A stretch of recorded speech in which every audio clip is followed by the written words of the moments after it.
¿Y qué te parece ahora la monarquía? ¿Cómo ves la institución de su salud? Sí, vamos a ver, racionalmente no hay nadie que no pueda ser republicano. Es decir, es que desde un punto de vista racional, el único régimen posible, racionalmente, es el republicano.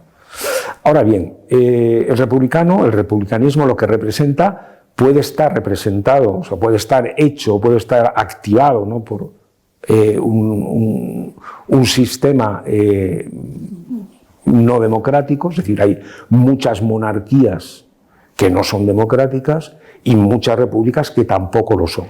Y luego, en esta especie de complejidad de la realidad, hay algunas monarquías que son más republicanas que la inmensa mayoría de las repúblicas que conocemos. Este es el caso de lo que sucede en España. En España tenemos un régimen que llamamos monarquía parlamentaria, justamente porque hay un parlamento con una constitución y que el rey defiende esa constitución por encima de todo, incluso cuando hay políticos que por las razones que sean no la tratan de defender como debieran.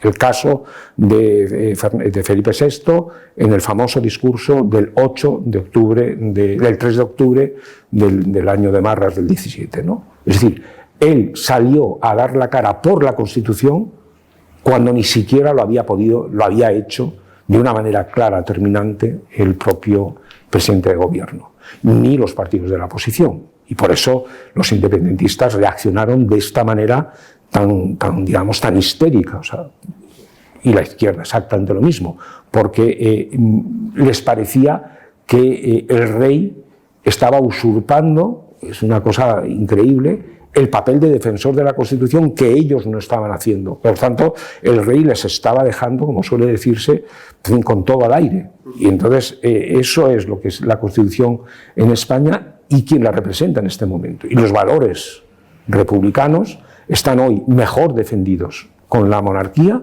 que en toda la izquierda y, por supuesto, en todo el independentismo y el nacionalismo. Los valores republicanos son los de igualdad, libertad y fraternidad. Estos tres valores, que son valores republicanos e ilustrados. Y la ilustración es hoy monárquica en España. Que a mí, esto lo vieron bien los socialistas en los años 20.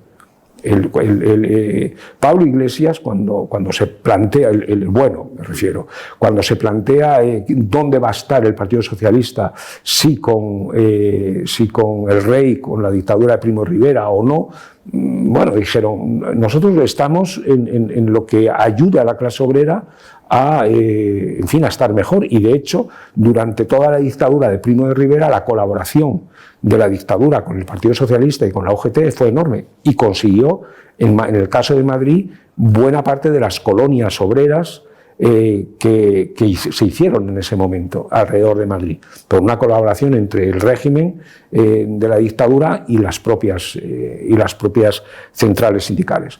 Bueno, esto es lo que es la política y en este momento, bueno, con el rey hay que estar, digamos, agradecidísimos, porque realmente, igual que hubo en mi vida gentes que hicieron por nosotros el trabajo de aprovechar y de aprobar y de defender la Constitución, en este momento tenemos un rey que está haciendo el trabajo en muchas ocasiones que deberían haber hecho los políticos y no lo hicieron. Y por eso la gratitud es enorme, claro. Ese silencio de Rajoy al que te has referido que llenó el rey en defensa del orden constitucional y de la legalidad constitucional, es quizá es una de las cosas que más definen a Rajoy como político, ¿no? Y ha habido cierto revuelo ahora en el último congreso del PP por esa suerte de vuelta del rajoyismo, de una moderación malentendida.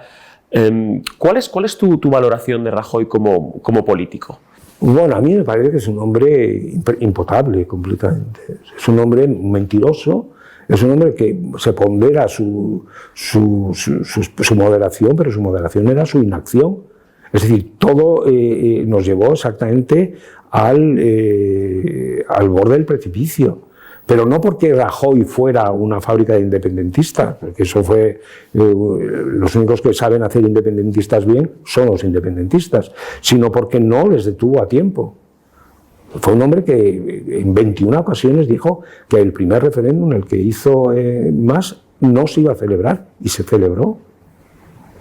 Y cuando en el segundo le costó Dios y ayuda bueno, primero que los servicios secretos no dieran con las urnas, que las fuerzas de seguridad no impidieran la convocatoria. O sea, todo eso es un disparate. O sea, y bueno, y políticamente es un hombre que pudo haber parado todo lo que vino después, habiendo dimitido a tiempo. O sea, todo eso de que se ausenta y se va a una taberna a emborracharse mientras lo están destituyendo, es que esto no sale ni en la Corte de los Milagros de Valle Inclán. Es un personaje de Valle Inclán. Es un personaje, a mí me parece... Además gallego, de Pontevedra. Sí, es un personaje que de haber dimitido como debería haber hecho en un momento determinado, la Constitución, la democracia española tenía mecanismos de sucesión mucho más tranquilos que lo que supuso la moción de censura y todo lo que hemos visto después. Es decir, toda esa especie de contubernio madrileño con independentistas, con bildutarras, con extrema izquierda y bueno, el famoso Frankenstein. Esto lo hubiera podido evitar Rajoy y no lo evitó. ¿Por qué? Por puro egoísmo, probablemente porque pensaba que si dimitía asumía un cierto grado de culpa. Y es gente de una soberbia absoluta. Lo que me sorprende es que vuelva y nadie le reclame nada. Es decir, bueno, este señor es que no debería volver a ninguna parte. O sea, si se fue él se fue. O sea, decir, bueno, pues que no vuelva. ¿Qué virtudes le reconoces a Pedro Sánchez como político? Qué salto, ¿no? Es que no se me ocurre otra. No sé. Es que no sé. Bueno, sabemos que es un hombre con determinación y arrojo. Bueno, algo que no sé, puede ser utilizado para el bien o para el mal. En política no es cómo se empieza, sino cómo se termina. Es decir, y no sabemos cómo va a terminar este hombre. Bueno, es un hombre que sí sabemos que no tiene absolutamente ningún escrúpulo.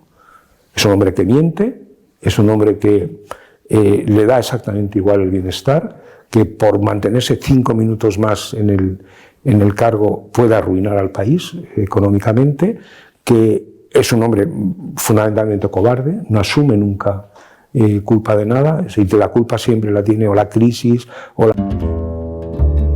Andrés Trapello, bienvenido. Tú tienes mucha cara de bueno, pero a ti te han expulsado de muchos sitios, por lo que he visto. Siempre me han expulsado de todos los sitios y agradezco muchísimo que tomaran por mí ese tipo de decisiones que a veces eran duras. Yo lo agradezco mucho. Sí. Primero te expulsaron los dominicos. Sí.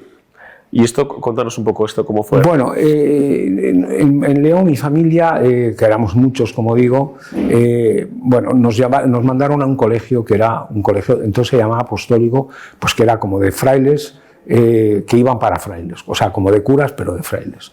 Pero bueno, eso era una cosa mecánica, porque empezaban muchos chicos en ese colegio y se iban rebajando a la medida del tiempo mucho. Entonces, cuando llegó, tú empezabas con 10 años, yo a los 10 años sí quería ser fraile, a los 10 años no me duró mucho, pero yo a los 10 años quería ser santo, quería ser mártir, quería ser todo digamos, el combo, ese conjunto, lo quería ser. Pero bueno, ya a los 17 años esto ya no estaba tan claro, ¿no? Y entonces a los 17 años, por inercia, estuve 3 meses en un convento y ahí sí me echaron. Ahí ya, porque iba además con mi amigo íntimo que ya había dejado de creer en Dios. Y dices, bueno, ¿cómo se hizo novicio no creyendo en Dios? Bueno, pues estas cosas de los muchachos que les cuesta tomar decisiones, y esa es una decisión que a mí me ayudó mucho. O sea, es verdad que la tomé yo, esa la tomé yo. Yo quería irme y recuerdo que el maestro de novicios me dijo, te vas ahora, te vas inmediatamente, y yo dije, no, voy a esperar 2 días que me convenga y me iré. Pero bueno, hubo algo decidido para que me fuera cuanto antes. Y a partir de ahí fueron todas expulsiones. ¿Luego de casa? Estuve 3 meses en mi casa después de esta expulsión primera y allí me volvieron a echar. Me vine a Madrid y aquí también me volvió a echar mi novia, o sea, porque rompiendo, yo había venido aquí a Madrid a vivir el amor de mi vida, y el amor de mi vida duró como 5 semanas, 6 semanas, y a la 7ª esto se acabó, y entonces para mí fue un drama, ¿eh? Realmente, en este caso, la expulsión de lo que yo imaginaba que iba a ser el amor de mi vida, lo llevé mal. Me fui a Valladolid a estudiar la carrera y allí también nos echaron. Primero nos echó el Ministerio de Educación cerrando la universidad, y ya estaba fin, yo esos 4 años ya militaba en partidos antifranquistas y en la clandestinidad y en organizaciones, sobre todo organizaciones universitarias de esas que no servían absolutamente para nada y bueno, pero sí muy comprometidos con eso, y ahí nos echaron primero de la universidad y luego a mí me echaron del trabajo que tenía y me vine a Madrid. Y en Madrid estuve también 2 años en una revista de arte trabajando de negro y a los 2 años también me echaron. Entonces, y entré en televisión y también me echaron. ¿Y ya te habían echado los maoístas de esto, no? Sí, bueno, esos también te habían echado. Esos, ¿no? En Valladolid me echaron con una doble razón que era simpática. Me echaron por maricón y por drogadicto y por revisionista. Y lo curioso es que algunas de estas cosas eran verdad. Entonces no pude decir mucho ni defenderme mucho. Pero esas son las razones por las que me echaron a mí y a otros 3 o 4. Que lo de drogadicto, bueno, era un eufemismo, ¿no? Porque era lo de fumar porros, lo de maricón no sé a qué se referían, y lo de revisionista tampoco, porque era un momento en el que todo el mundo andaba con una enorme berza política y mental, ¿no?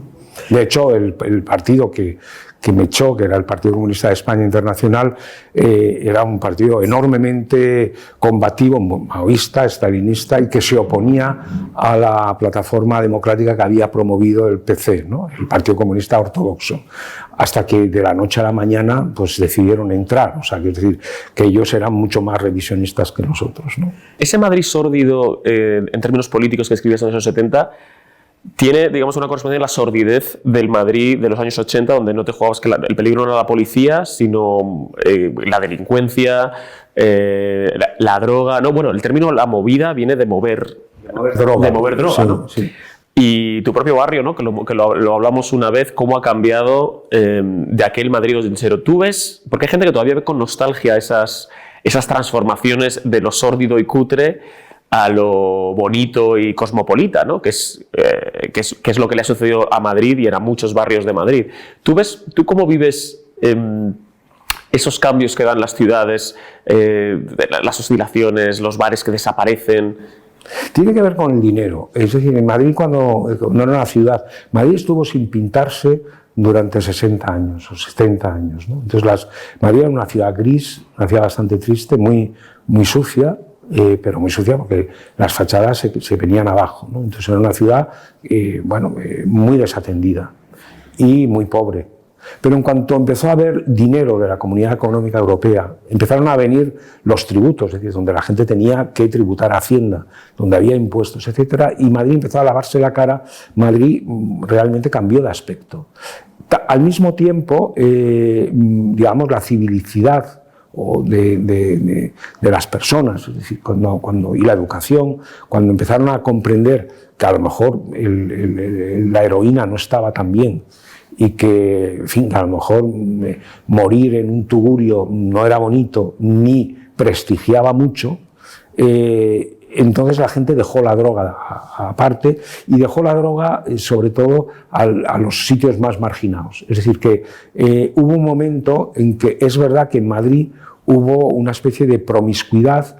La droga unió muchísimo, la droga unió mucho a la delincuencia de los barrios más tirados de la ciudad con los niños pijos del barrio de Salamanca y del centro. Entonces, todo eso hubo unos años en que había una cierta hermandad, pero en el momento que, una vez más, ahí sí con criterios de clase social, la clase de los pijos entendió que esto no era bonito y que tal, pues se dejaron de morirse, que se murieron los tontos, o sea, se murieron sobre todo los más tontos, en el sentido de que fueron los más inconscientes y tontearon mucho. Nosotros conocemos a muchísima gente que entró en la droga por puro tonteo. Yo recuerdo una persona a la que yo quería muchísimo, que trabajaba conmigo, era un tipo estupendo, con un talento bárbaro, mayor que yo, y un día me dijo, me voy, pues que me están esperando, me voy a meter un pico.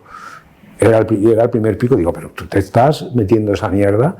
Y dices, uy, no, pero es que me da mucho asco porque me sale la sangre, pero me pongo el brazo y me pincha. Entonces, esa frivolidad le llevó al SIDA y le llevó a la muerte, a contagiar a su mujer, a contagiar a los amigos. Es decir, eso se acabó en un momento determinado. Y eso depende de lo bonito a lo que tú te refieres. Es decir, a medida que eso va disminuyendo, la ciudad, digamos, tendrá otros problemas, pero ese problema ya no es así. Y sobre todo que es que entra mucho dinero, como digo, de la comunidad, de los ayuntamientos, entienden que la ciudad es algo de lo que podemos disfrutar todo el mundo.